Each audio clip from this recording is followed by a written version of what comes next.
we're going to start talking about a bunch of different types of surveys out there. Let's start with a familiar example. We're talking about the auto dealerships. We want to select 5 out of the 28. Pretty much what we did, in that last video when we were doing this is what's called a simple random sample, often abbreviated SRS. This is just the workhorse of statistics. This is the one that we're going to be using pretty much exclusively in this class. What does it mean to be a simple random sample? Well, a sample of size n is a simple random sample if and only if it has been chosen in such a way that every set of n individuals has an equal chance to be the sample which is actually selected. So if we think about our 5 auto dealerships, this is one sample where n is equal to 5. We could have other ones, like this one, or even still other ones, and they have all the same likelihood of happening, which in essence means in the selection process, every time you select, all the possible outcomes of that selection have to be equally likely also. Which is to say, in our list of 28 auto dealerships, when I select one, they're equally likely, any one is equally likely as the others to be selected. If that's not the case, then we wouldn't have a simple random sample. Now, like I said before, pretty much everything that we're going to be doing in this class, all the inferential statistics in particular, is going to be based on simple random sample. All the analysis that I'm going to teach you is going to be assuming simple random sample. But that isn't the only type of surveying that's out there, and sometimes can be actually very inconvenient. For example, if we have a different type of survey, for example, how many Americans believe they've seen the UFO? And of those who have, how many believe it was extraterrestrial, right? Interesting survey. Americans. So the population of this survey is really big. So if we want to do a simple random sample, that's going to be, possible, but it's going to be a real pain in the neck. And not just a pain in the neck, we have to be a little bit careful with such a diverse population that we have good representation so that we make sure there isn't undue bias in our survey. And so some of these other surveying techniques try to address those. The first one we're going to go over is the stratified random sample.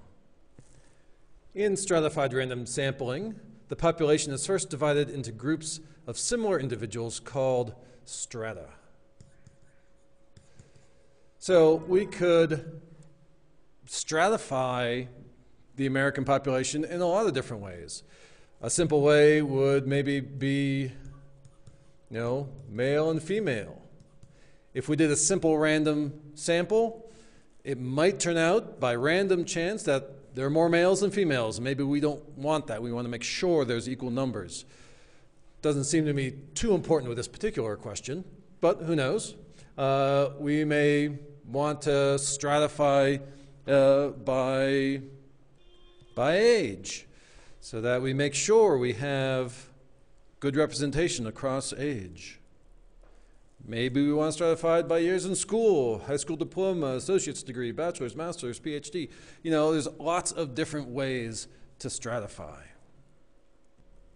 A simple random sample is then taken from each strata. This is sometimes diagrammed where you can have, this is your population, and we stratify it, maybe by age, and then from each strata we get a simple random sample. Now, they can be the same size. They actually can be different sizes, sometimes proportional stratified random sampling, right? If there's more of in one strata than another, then maybe we want to take our simple random sample proportionally.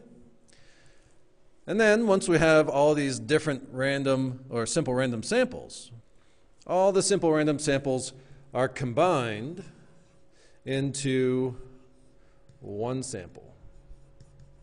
Right, and that's how we would get our stratified random sample.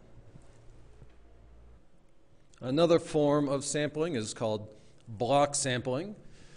The diagram for this, which I think makes it a little bit more clear, right, we have our population.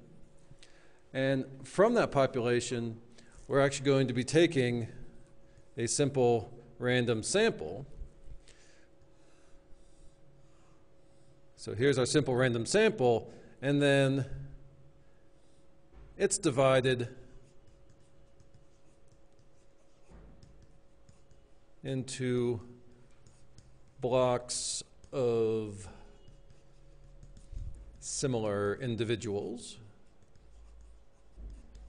which is strikingly similar to the stratified, so close that oftentimes people will forget which one is which. And that's why actually I think the diagram helps. Here the population is stratified, and then simple random samples are taken and combined into one sample. Here the sample is taken first, and then broken up into blocks. Right? They use different terminology to try and distinguish between them. And then notice that, here, everyone in a block will get the same survey. And in this block, it's the same survey. They all get the same thing. But here we have this strata. Not all of them get the survey because only some of them are selected in the random sample. So, this one actually might work well for, the entire population of America. This one, to take a random sample of the American population, might still be difficult. This would probably work a little bit better for other kind of research. But the purpose of this, actually, should mention that. Purpose of the block sampling, it's actually a way of reducing,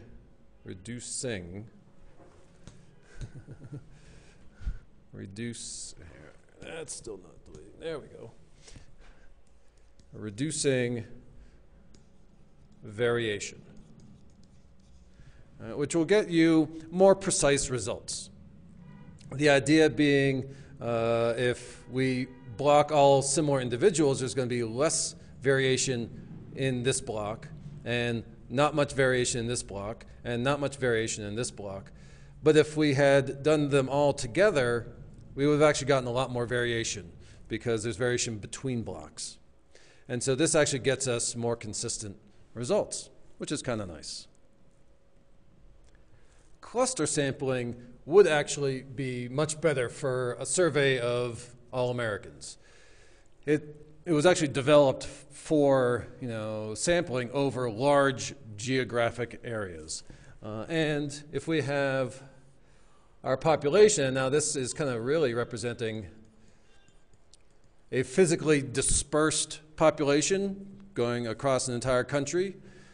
What you end up doing is geographically you divide the country up into clusters, right? Now, you could do it like for the United States, by state. So each state is a cluster. Or you could, do it in groups of states or divide the state into counties. And, there's lots of ways of clustering. You're going to randomly select the clusters, right? Number all of them and pull some numbers out of a hat, a random number generator, and, maybe this one gets selected, this one, and, this one. If you wanted 3, if you wanted 4, you'd randomly select 4. from those,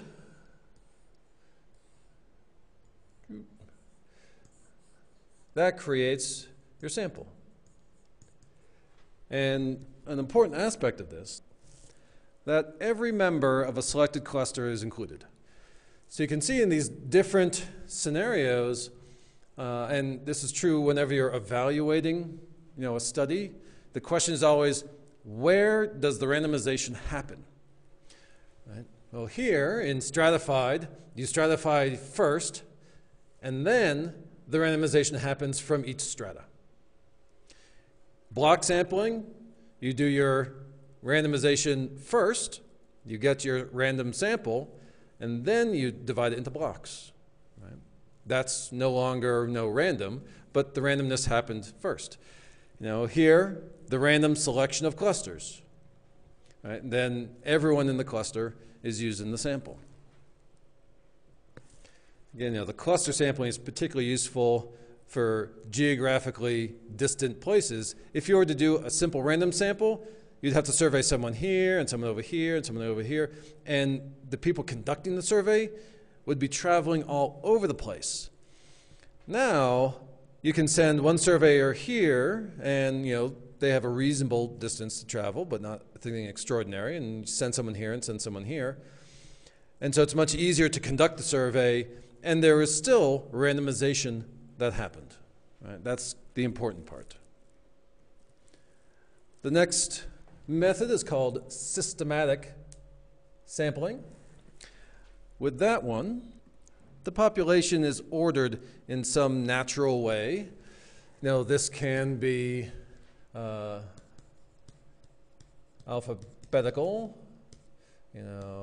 by age, by, anything. There was an example of people standing in line for the tickets to a concert. Well, they're in a line. That's a natural order. Some natural order. For example, going back to our 28 car dealerships, maybe what I've done is I've ordered them in alphabetical order by the name of the dealership and numbered them accordingly. So this is the 28 dealerships in alphabetical order. Then you're going to choose a random location to start. This is where the randomization actually occurs in this method. And maybe I'll use my randint function. And I happen to get 24. So 24 is my starting point. And then the next step, select every kth, that's really should be kind of kth, individual. Choose k to get the desired sample size you want. So for example, if k is 4, I'm going to choose every 4th individual. So we have, that's 1. Let's get my highlighter. All right, so then 1, 2, 3, 4. Getting sort of a counting scenario, you go 1, 2, 3, 4. 1, 2, 3, 4. 1, 2, 3, 4. 1, 2, 3, 4. 1, 4. 1, 2, 3, 4. 1, 2, 3, 4. 1. All right. So we have a sample size of 1, 2, 3, 4, 5, 6, 7. There's going to be 7 in our sample.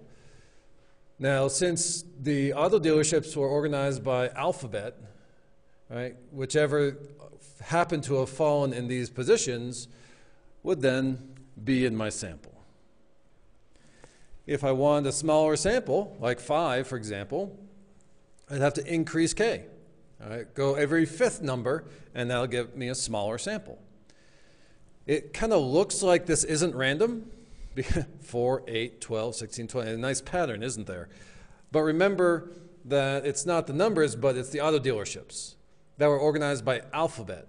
And so since the alphabet organization of dealership names, is itself random, then this will be a random selection.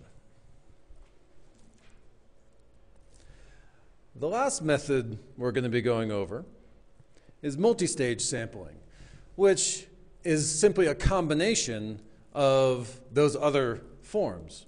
For example, we could have our population, and we could do a cluster sample, which maybe brings that one, and that one together into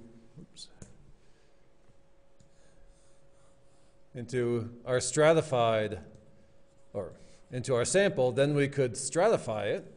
We could divide that up into strata, and then take our simple random samples of each strata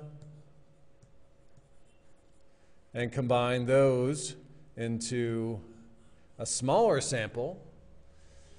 And then we could, order the sample and then randomly start here and go every other one, which would be there, and that would produce a sample of 5, our final sample.